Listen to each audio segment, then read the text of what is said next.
Hello friends, कैसे हैं आप सभी। स्वागत है आपका हमारे यूट्यूब चैनल मानस प्रवाह में। तो आज का हमारा टॉपिक है पर्सनैलिटी इन योगा, जिसमें हम जानेंगे what is the structure of personality according to yoga. और इससे पहले हमने एक विषय और लिया था जो था पर्सनैलिटी इन भगवत गीता, जिसमें हमने जाना था कि हमारे जो शरीर की संरचना है या स्ट्रक्चर है वो कैसे बना हुआ है गीता के अनुसार। इसमें हमने जाना कि सत्व, रज, तम और असुरत्व और देवत्व ये व्यक्तित्व की संरचना को बनाने में महत्वपूर्ण भूमिका निभाते हैं। तो आइए आज हम जानते हैं पर्सनैलिटी अकॉर्डिंग टू योगा। सबसे पहले स्ट्रक्चर को जानने से पहले हम यहाँ पर योग से परिचित होंगे कि योग है क्या। अब अगर योग की बात करें तो योगा शब्द या योग शब्द अपने आप में इतना विस्तृत और व्यापक है कि उसके बारे में जितना जाना जाए उतना कम है। देखिए, अगर योग के कंसेप्ट की अगर हम शुरू से बात करें तो योग की शुरुआत हुई कहाँ से। तो अगर हम अपने स्क्रिप्चर्स को देखें तो केवल शिव को आदि योगी कहा गया है। तो ये योग की शुरुआत शिव से हुई है, जिनको आदि योगी कहा जाता है।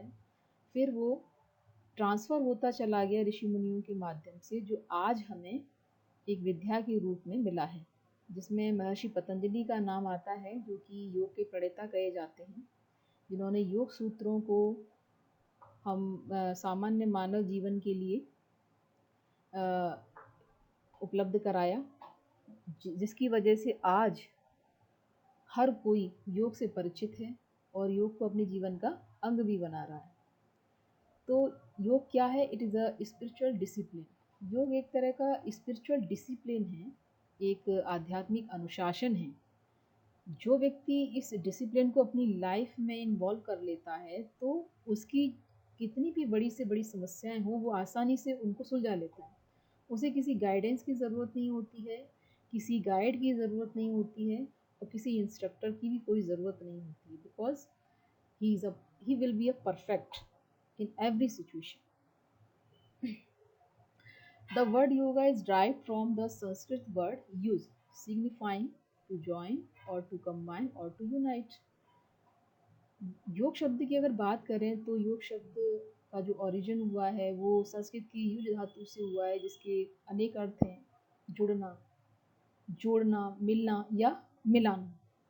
तो यहाँ पर जुड़ना किससे है, किसको जोड़ना है, ये कंसेप्ट यहाँ पर समझने वाला है कि हमको किसको किससे जोड़ना है।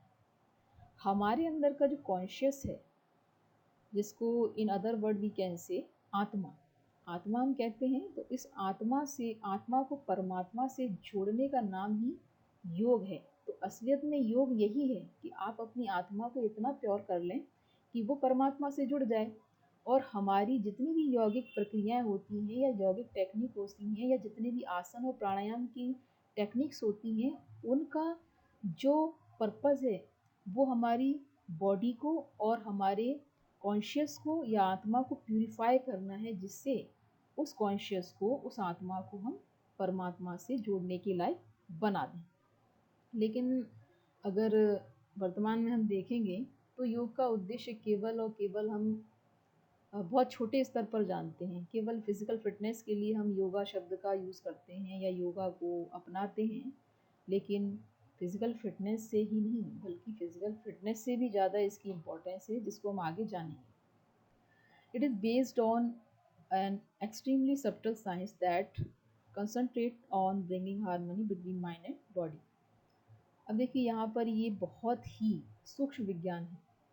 अब ये इतना सूक्ष्म विज्ञान है कि जो हमारी माइंड और बॉडी को कोरिलेट करे। हमारे शरीर और मन में जब तक सामंजस्य नहीं होगा तब तक किसी भी समस्या का समाधान हम नहीं कर पाएंगे। फॉर एग्ज़ाम्पल, इसको मैं एक एग्ज़ाम्पल के माध्यम से बताती हूँ कि आप अगर कहीं किसी काम को करने के लिए बैठे हैं, फॉर एग्ज़ाम्पल आप ऑफिस में कोई काम कर रहे हैं या एज अ स्टूडेंट आप पढ़ने के लिए बैठे हैं, आपने अपने शरीर को एक जगह स्टेबल किया है किसी भी काम को करने के उद्देश्य से। तो आप ये ऑब्जर्व कीजिए कि जिस काम को आप करने के लिए बैठे हैं, उस काम में आपका मन लग रहा है? क्या आपका मन आपके शरीर के साथ है? जो भी काम आप कर रहे हैं, आपका मन आपके शरीर के साथ और आप उस काम के साथ कितनी देर तक? आप ऑब्जर्व करके देखिएगा। बहुत ज़्यादातर केसेस में ये देखने में आया है कि शरीर के साथ मन जो है बहुत थोड़ी देर के लिए ही स्थिर होता है। और आजकल जो समस्याएं हैं, वो सबसे बड़ी समस्या यही है कि शरीर के साथ मन का सामंजस्य नहीं है।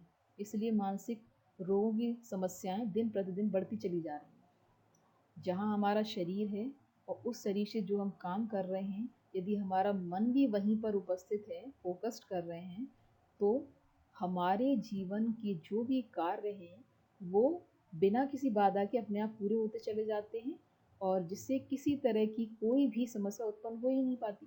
तो योग का उद्देश्य क्या है? माइंड और बॉडी का कॉरिलेशन, ठीक है, harmony between mind and body. It is the science and art of healthy and sound living. जाहिर सी बात है कि यह जीवन जीने की एक कला है। जिसने योग को अपने जीवन में शामिल कर लिया, तो उसको तो फिज़िकली फ़िट रहना ही है। फिज़िकली फ़िटनेस के साथ आपने सुना भी है कि जो फिज़िकली फ़िट होते हैं वो मेंटली फ़िट होना शुरू हो जाते हैं। किसी विचारक ने ये भी कहा है कि स्वस्थ शरीर में ही स्वच्छ मन का वास होता है। तो अगर शरीर ही रोगी होगा तो आपका मन तो जाहिर सी बात है रोगी भी होगा, क्योंकि जब शरीर आप फिट कर लेंगे तो मन अपने आप ही फिट होता चला जाएगा। And now structure of personality. यहाँ हम देख रहे हैं कि यहाँ पर हमारे शरीर में कुछ लेयर हैं। इन लेयर्स को पंचकोश कहा जाता है। ये 5 कोश हैं, ये 5 आवरण हैं जिनको हम 5 शीथ कहते हैं, और इन्हीं आवरण से हमारा शरीर ढका हुआ होता है। तो जो पहला कोश है हमारा अन्नमय कोश, प्राणमय कोश, मनोमय कोश, विज्ञानमय कोश एंड लास्ट आनंदमय कोश। तो ये पांचों कोशों के क्या कार्य होते हैं, इनके अनुसार हमारा व्यक्तित्व कैसे निर्धारित होता है, इसको हम आगे जानें। सबसे पहले अन्नमय कोश और प्राणमय कोश हैं। ये दोनों हमारे ग्रॉस बॉडी से रिलेटेड होते हैं। ग्रॉस बॉडी यानी कि स्थूल शरीर। स्थूल शरीर जो हमारा मटेरियलिस्टिक जो बॉडी है, जो हमें दिखाई देती है, जो हमारा नस, नाड़ियाँ, हड्डियाँ, मांस, ये सब चीज़ जिससे हमारा शरीर का स्ट्रक्चर है, जो हमें दिख रहा है, उसको हम स्थूल शरीर कहते हैं, ग्रॉस बॉडी। इस ग्रॉस बॉडी में हमारे 5 एलिमेंट्स, 5 प्राणास इंक्लूड होते हैं। अब ये 5 एलिमेंट्स जिनको हम 5 तत्व कहते हैं, ये हैं earth, water, fire, air and sky. इस संदर्भ में एक श्लोक बहुत प्रचलित है, यह हमारे शास्त्रों में बताया गया है कि चित्त जल पावक गगन समीरा, पंच तत्व से बना शरीरा।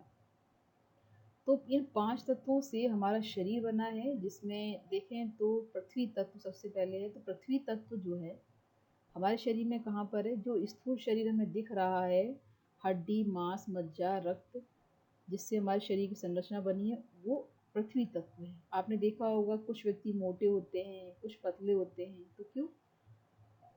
जो मोटे होते हैं उनका पृथ्वी तत्व बढ़ा हुआ होता है, और जो पतले होते हैं उनका पृथ्वी तत्व घटा हुआ होता है। अगला है वाटर। जो चीज़ हमारे शरीर में लिक्विड है, जैसे कि आपका ब्लड हो गया, यूरिन हो गया, आपका स्वीट पसीना हो गया, जितनी भी लिक्विड चीज़ें हैं आपके शरीर में, वो वाटर यानी कि जल तत्व का प्रतिनिधित्व करती हैं। फायर, आपके शरीर में जो भी टेम्परेचर है उसको अग्नि तत्व बताता है, यानी फायर। तो अग्नि तत्व कहाँ पर है? आपका सुना होगा आपने कि जब फीवर होता है तो टेम्परेचर को मेज़र करते हैं, टेम्परेचर कितना हाई है। तो आपके शरीर का तापमान पता करता है कि आपको फीवर कितना ज़्यादा है। ऐसे ही जठराग्नि की बात आती है। जठराग्नि जो कि हमारे शरीर में खाने को पचाने का काम करती है। तो ये अग्नि तत्व बताता है कि हमारे शरीर में अग्नि की कितनी अधिकता है और कितनी कमी है। एयर यानी कि वायु तत्व। वायु तत्व हमारे शरीर में कहाँ है? जो हम श्वास लेते हैं वो वायु तत्व के माध्यम से ही हम जिंदा रहते हैं, क्योंकि हम जीवित हैं तो वायु तत्व की वजह से ही जीवित हैं। स्काई कहाँ है, जो शरीर में खालीपन है वो आपका आकाश तत्व है। इसी तरीके से 5 प्राण हैं, प्राण, अपान, समान एंड उदान और व्यान। इनको हम विस्तृत रूप से आगे जानेंगे। अब ये जो 5 प्राण हैं आपके 5 प्राण, ये हमारे बॉडी में कहाँ पर लोकेट हैं और इनका इनमेट प्राण कौन है, ये एक बेसिक कंसेप्ट दिया है। अगर हम बहुत डिटेल में जाएंगे तो ये बहुत बड़ा फिलोसॉफिकल पार्ट है, और अगर फिलोसॉफिकल पार्ट में इसको आप जानेंगे तो वाकई में आप ये जानेंगे कि किस प्राण की कमी से शरीर में कहाँ पर कौन सा रोग होता है, उसका इफ़ेक्ट हमारी बॉडी पर क्या पड़ता है, और बॉडी के साथ साथ हमारे मन पर क्या पड़ता है। पूरा एक विज्ञान है जिसको अगर हम जानें तो हमें डॉक्टर के पास जाने की ज़रूरत नहीं पड़ेगी, और हम अपने आप ही इन प्राणों को ठीक करके और जो भी बीमारियां हैं उनसे छुटकारा पा सकते हैं, या अपने शरीर को स्वस्थ रख सकते हैं बीमारियों से दूर रखने के लिए। तो सबसे पहला है प्राण। इसका जो लोकेशन है हमारे बॉडी में वो है हार्ट यानी हृदय क्षेत्र, और इसका जो सहवर्ती प्राण है वो है नाग। अपान, अपान कहाँ पर है, ये बेसिक चक्र। बेसिक चक्र जो है आपका, आपकी जो स्पाइनल कॉर्ड जहाँ पर ख़त्म होती है, end of the spinal cord पर इसका लोकेशन है, और इसका जो सहवर्ती प्राण है वो है पूर्व। थर्ड इज समान।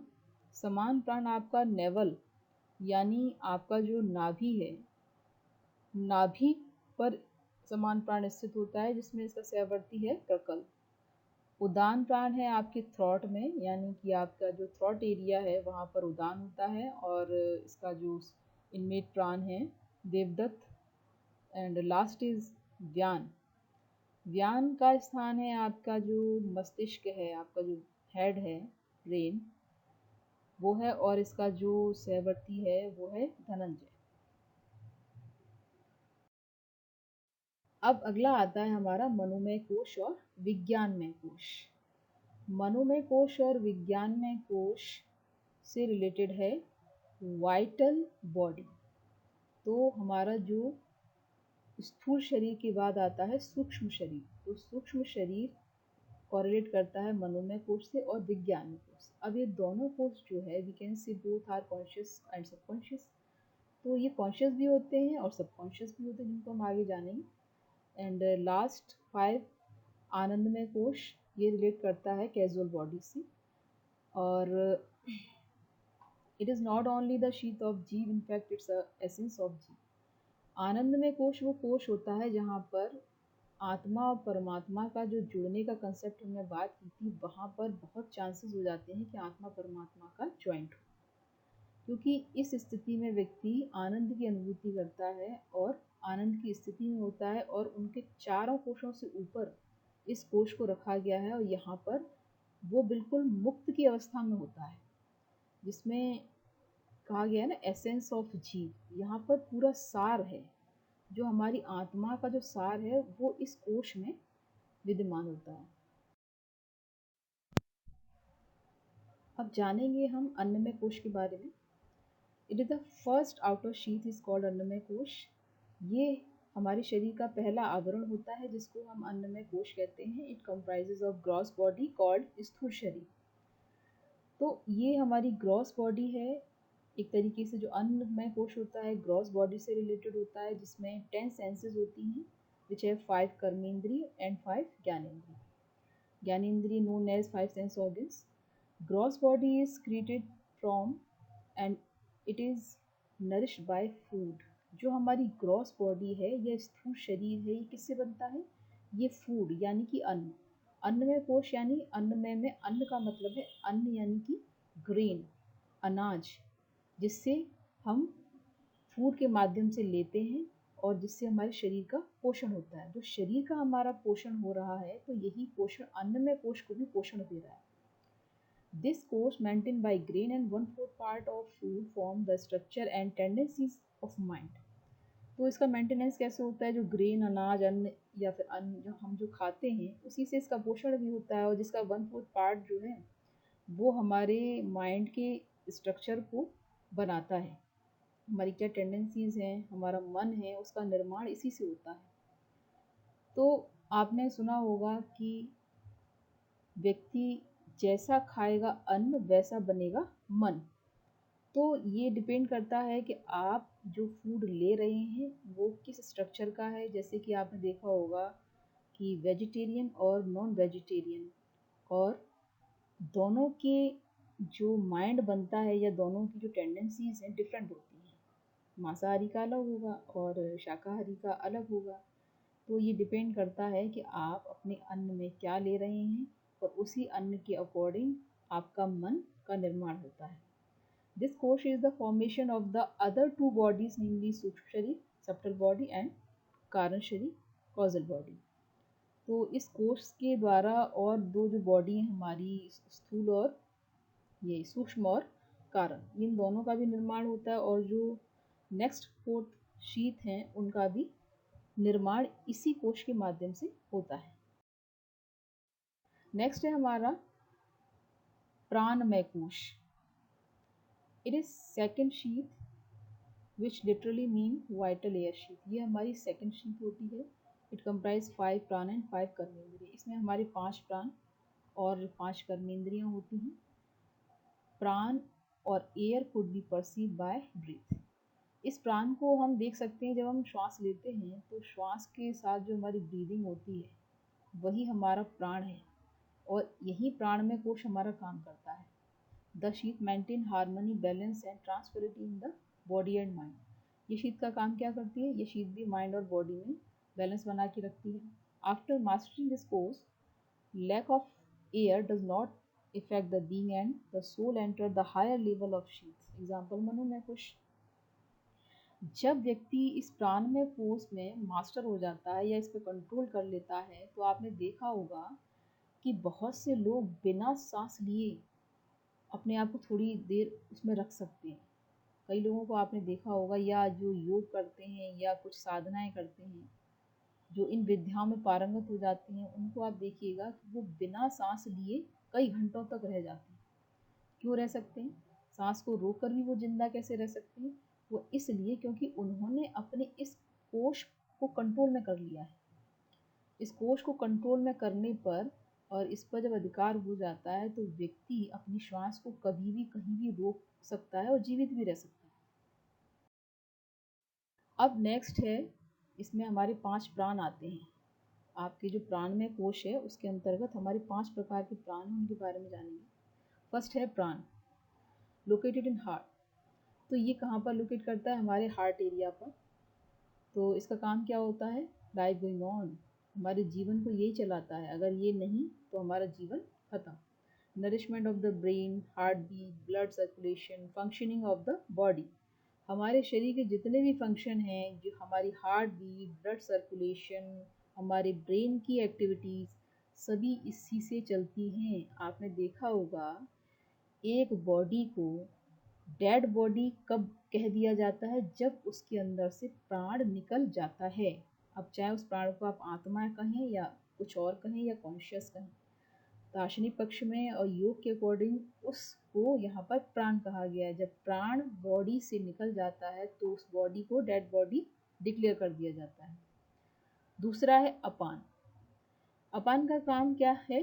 Carious discharges of faeces, urine, sweet. तो आपके शरीर में जो भी वेस्टेज हैं उनको निकालने का काम अपान का है। खाना खा रहे हैं तो वो वेस्टेज उसके माध्यम से निकलेगा। यानी कि आपका शरीर अगर वेस्टेज नहीं निकालेगा तो क्या होगा? वही मेन कारण होता है बीमारियों का। When distorted disease like indigestion, cold etcetera में क्योर। तो जब ये विकृत हो जाता है तो क्या होता है? आपको इंडाइजेशन की प्रॉब्लम हो जाएगी, कॉन्स्टिपेशन होगा, आपको बहुत जल्दी जल्दी सर्दी लग जाएगी, सर्दी जुकाम बना रहेगा आपको। तो इस कंडीशन में हैं आप, जब आपको कॉन्स्टिपेशन है, सर्दी जुकाम ज़्यादा होता है, तो इसका मतलब आपका अपान प्राण दूषित हो चुका है, जिसको आपको शुद्ध करना पड़ेगा। समान, it is located in the abdomen below the naval. हमारी नेवल के नीचे का जो पार्ट है इसको हम एब्डोमेन कहते हैं। वहाँ पर समान प्राण होता है। Its symbol are heat, warmth and bile. इसके सिंबल क्या है? हमारे शरीर में जो गर्माहट होती है ना, और जो पित्त होता है, वो इसके सिंबल होते हैं। Agility, Vitality, shine in the body. हमारे शरीर में जो ऊर्जा और जो चमक होती है वो समान प्राण से ही होती है। Its characteristics are feeling hungry, eating more, digesting quickly and not being affected by food. आपने देखा होगा कि बहुत से व्यक्ति को पल पल पे भूख लगती है, वो खाने को आसानी से पचा भी लेते हैं, बार बार खाते भी रहते हैं, लेकिन फिर भी मोटे नहीं होते। क्यों? क्योंकि उनकी पाचन क्रिया बहुत अच्छी है।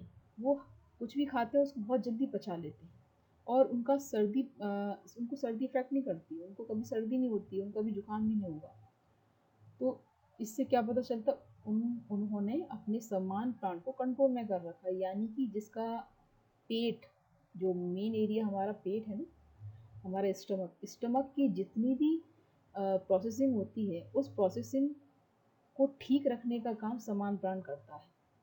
लेकिन in present era mostly patient affected by the stomach disease, यानी कि जितनी भी बीमारियां होती हैं हमारे पेट से ही रिलेटेड होती हैं। क्यों? क्योंकि वेस्टेज ढंग से निकलता नहीं।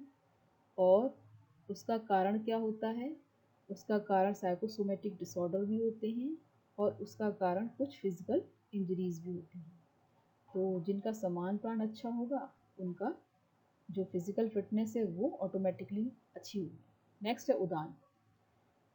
Source of prosperity located in thought, gain the abilities, power, strength and intellect। देखिए ये जो है किसका सोर्स है? आपकी जो प्रॉस्पेरिटी है, आपकी जो कहते हैं ना, जितनी भी एबिलिटीज है, पावर, आपकी जो स्ट्रेंथ है, आपकी जो बुद्धि है, तर्क करने की क्षमता है, उदान प्राण के अंतर्गत ये होती है। और इसका जो लोकेशन है वो हमारे थॉट में होता है। नेक्स्ट है व्यान। Reside in the entire body centre in the central part of the brain. वैसे तो ये पूरे शरीर में होता है, लेकिन इसका सेंट्रल पार्ट होता है brain. Awakening of wisdom in enlighten the vyana. Maturation of brain power, the development of brain is based on vyana prana. जब हमारे अंदर ब्रेन की मैच्योरिटी आती है, सोचने, समझने और तर्क करने की क्षमता आती है, वो व्यान प्राण के अकॉर्डिंग ही होती है। हमारी बुद्धि जो विकसित होती है, जो हमें ज्ञान होता है, जो ज्ञान का जागरण कह लीजिए एक तरीके से, वो व्यान प्राण के माध्यम से ही होता है। नेक्स्ट है हमारा मनोमय कोश। It comprises of mind and 5 sense organs. 5 sense organs, जैसा कि आप जानते हैं, सेंस ऑर्गन सभी जानते होंगे कि हमारी 5 ज्ञानेंद्रियाँ, 5 कर्मेंद्रियाँ हैं। तो 5 ज्ञानेंद्रियाँ आँख, नाक, कान, जीभ, त्वचा, ये सभी होती हैं। तो the 5 sense organ, subtle sense of perception, namely sight, hearing, smell, taste and touch, are embedded in the mind. अब जो हमारी 5 सेंस ऑर्गन्स हैं, इनका जो काम है उनको हम तन्मात्राएं कहते हैं। जैसे आँखों से क्या करते हैं? देखना। तो यहाँ पे क्या है? आँख, आइस, साइट। कानों से सुनना, हियरिंग। नाक से स्मेल और टंग से टेस्ट और स्किन से टच। तो जो भी वर्क है हमारे 5 सेंस ऑर्गन्स का, वो इसके अंतर्गत इंक्लूड होता है। Mind is the only cause of both मुक्ति एंड बॉन्डेज। हमारा मन ही बंधन और मुक्ति का कारण है। मन कंट्रोल में है तो आप मुक्त हैं, मन आपके कंट्रोल में नहीं है तो आप किसी न किसी के बंधन में, किसी भी चीज़ के बंधन में हो सकते हैं। It is powerful yet the intellect govern the mind. ये बहुत पावरफुल होता है, लेकिन फिर भी बुद्धि मन को गवर्न करती है, यानी गाइड करती है। क्योंकि मन चंचल होता है और चंचल मन जब हमारी ज्ञानेंद्रियों के साथ जुड़ता है तो ज्ञानेंद्रियों के माध्यम से विषयों का स्वाद लेता है। जब हमारा मन आँख के साथ जुड़ गया तो जो चीज़ आपको देखने में आनंद दे रही है तो आप उसके माध्यम से आनंद ले रहे हो। जब हमारा मन आप स्वादेंद्रिय के साथ जुड़ता है, यानी आपकी जो टंग है स्वादेंद्रिय है, उसके साथ जुड़ता है तो आप खाने की चीज़ों का आनंद लेते हो। पेट भरा हुआ होने के बावजूद भी आप खाए जा रहे हैं, तो ये क्या है? मन जब किसी भी ज्ञानेंद्रिय के साथ ज़रूरत से ज़्यादा जुड़ जाएगा तो आपके लिए हानिकारक ही होगा। इसीलिए कहा जाता है माइंड को कंट्रोल करती है बुद्धि। After crossing over the limits of Manomaya kosha, the food, atmosphere, climate etcetera affect neither the body nor the mind. जब आप मनोमय कोश पर कंट्रोल कर लेते हैं तो ना तो आप पर भूख का कोई असर होगा, आप किसी भी सिचुएशन में हो, किसी भी क्लाइमेट में हो, उसका आप पर कोई इफेक्ट नहीं है। क्यों?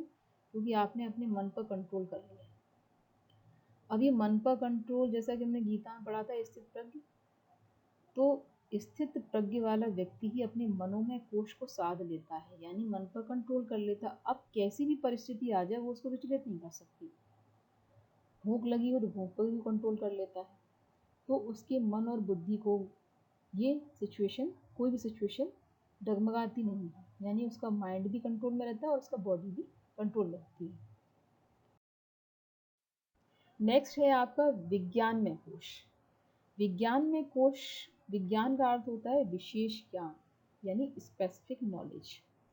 It is intellectual sheath. Vigyan means a firmly determined intellect. विज्ञान का मतलब ये होता है एक बहुत ही सटीक निर्धारण, एक सटीक बुद्धि, जिसके माध्यम से हम खोज करते हैं। कहते हैं ना कि बाल की खाल निकालना, एक्चुअल में चीज़ क्या है उसको जान लेना।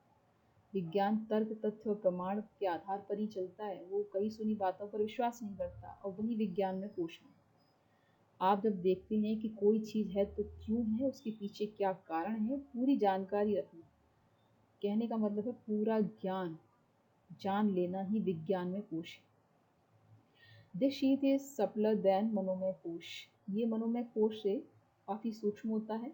Reasoning is the main function of this कोश। तर्क करना इसका प्रमुख कार्य होता है। ये तर्क करता है, तर्क करके ही जानता है और ज्ञान जाता है कि इसके पीछे क्या लॉजिक है। कोई भी चीज़ है उसके पीछे लॉजिक को ढूंढता है। Ego also originate from this कोश। जब हम ज्ञान प्राप्त करते हैं तो यहाँ पर ईगो आना स्वाभाविक है। अब यहाँ ईगो का अर्थ घमंड नहीं है या गर्व नहीं है। ईगो का मतलब ये होता है कि एक क्राइटेरिया में आपने अपने आप को बांध दिया है, यानी कि अहंकार। अहम का एक आकार, यानी आपने अपना एक ऐसा आकार बना लिया है जिसमें आपने जाना है कि अमुक चीज़ ये होती है, आपने उसको उसके अकॉर्डिंग जाना। ऐसे ही आपने जब अपने बारे में जाना कि मैं एक वैज्ञानिक हूँ, तो आपने एक अपना आकार बना लिया, आई एम अ साइंटिस्ट। मैं एक प्रोफेसर हूँ, तो आई एम अ प्रोफेसर। तो आपने किसी चीज़ में एक दायरे में अपने आप को बांधा है, उसको कहते हैं अहम का आकार। तो आपने अहम का एक आकार बनाया है, उस आकार से आप दूसरी जगह नहीं जा सकते। फॉर एग्जांपल एक डॉक्टर डॉक्टर ही है, वो साइंटिस्ट नहीं है। एक डॉक्टर जो है वो एक मैकेनिक का काम नहीं करता। क्यों? क्योंकि स्पेशलिटी उसकी मेडिसिन में है।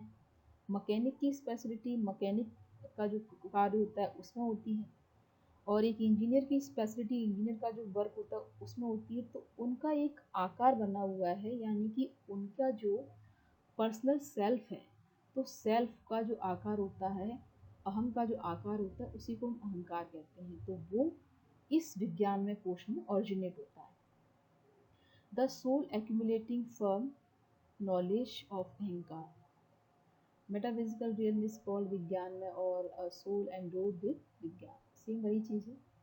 अहंकार जो है हमारा मेटाफिजिकल रियल में इज कॉल्ड द विज्ञान में, और a soul and with vigyan. Next, and this is the last sheath of our whole sheath, it is a sheath of bliss. यानी कि ये हमारी शीट वो शीट है जहाँ पर आनंद की स्थिति होती है। जब हम चारों लेयर से ऊपर उठ जाते हैं तो इस लेयर में सबसे ज़्यादा आनंद होता है। Entering in the area of innermost sheath of Atma, this called soul, is attainment of real bliss of Atma। यानी कि आत्मा की जो परम अवस्था है, आनंद की जो परम अवस्था है, आत्मा उस कंडीशन में आ जाती है। आत्मा को जहाँ आनंद मिलने लगता है, आत्मा उसमें कैटेगरी में एंटर कर देती है, उसको हम आनंदमय कोश कहते हैं। In this sheath, the soul feels higher bliss than all other he enjoyed so far। तो यहाँ पर क्या है कि यहाँ पर जो आनंद की स्थिति होती है इस शीत में अदर से बहुत ज़्यादा होती है। We all have a glimpse of this bliss in the state of सुषुप्ति। ठीक है, हमारी जो चेतना की चार अवस्थाएं होती हैं, जागृत, स्वप्न, सुषुप्ति, तुरीय, तो यहाँ पर हमें एक झलक मिलती है उस आनंद की सुषुप्ति की अवस्था में। तो सुषुप्ति की अवस्था में एक ऐसी झलक मिलती है जहाँ पर हमें आनंद के क्षण दिखते हैं। But the one who crosses the boundary of विज्ञान में कोश अटेन इट्स परमानेंटली। लेकिन इसका एहसास वही कर सकता है जो विज्ञान में कोश की बाउंड्री को क्रॉस कर देता है, तभी हम उन चीज़ों को प्राप्त कर सकते हैं। तो यहाँ पर आत्मा परमात्मा से जो कॉरिलेशन की बात जो हमने कही है, वो इस अवस्था में फुलफिल होने के चांसेस होते हैं। जब हम आनंदमय कोश में होते हैं, जब हमें आनंद की अनुभूति होती है, हम इस संसार से परे होते हैं, सुख दुख का हम पर कोई प्रभाव नहीं पड़ता। कैसी भी सिचुएशन हो, कैसी भी स्थिति परिस्थिति हो, हम किसी भी कंडीशन में रहें, तो वो आनंद जो है, आनंद यानी शांति और एक जो पीस की फीलिंग होती है, वो इस कोश में होती है। तो यहाँ पर हमने देखा ये 5 कोश जो हैं हमारे शरीर का एक स्ट्रक्चर बनाते हैं अकॉर्डिंग टू योगा।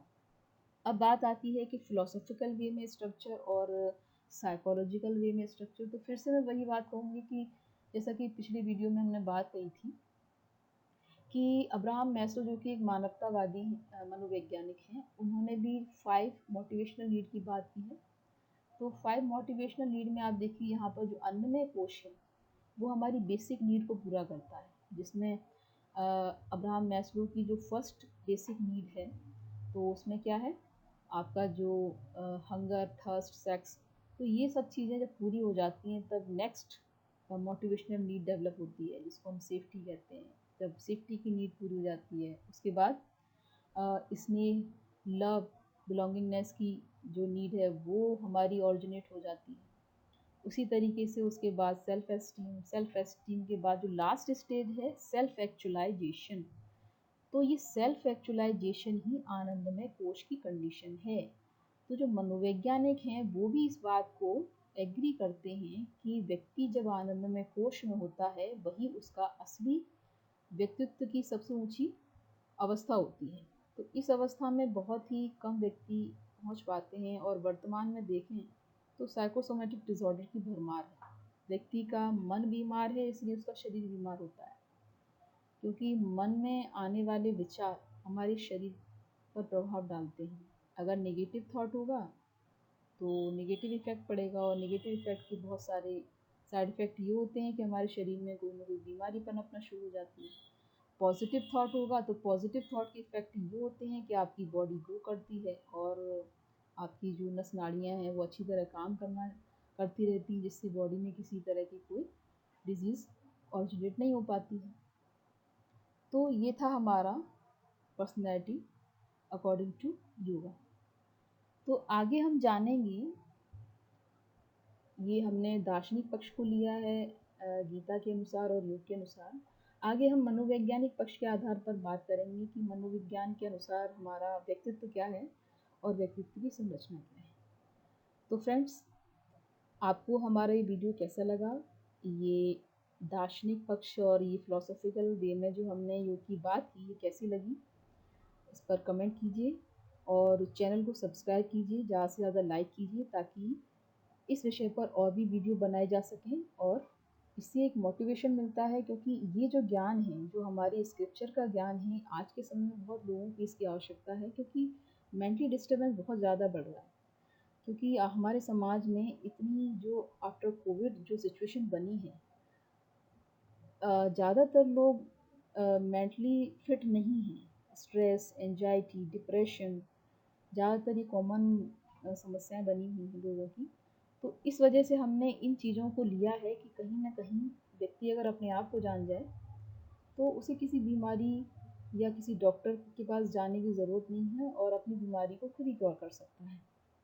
तो चैनल को सब्सक्राइब करें, ज़्यादा से ज़्यादा लाइक करें, शेयर करें। मिलते हैं अगले वीडियो में। सो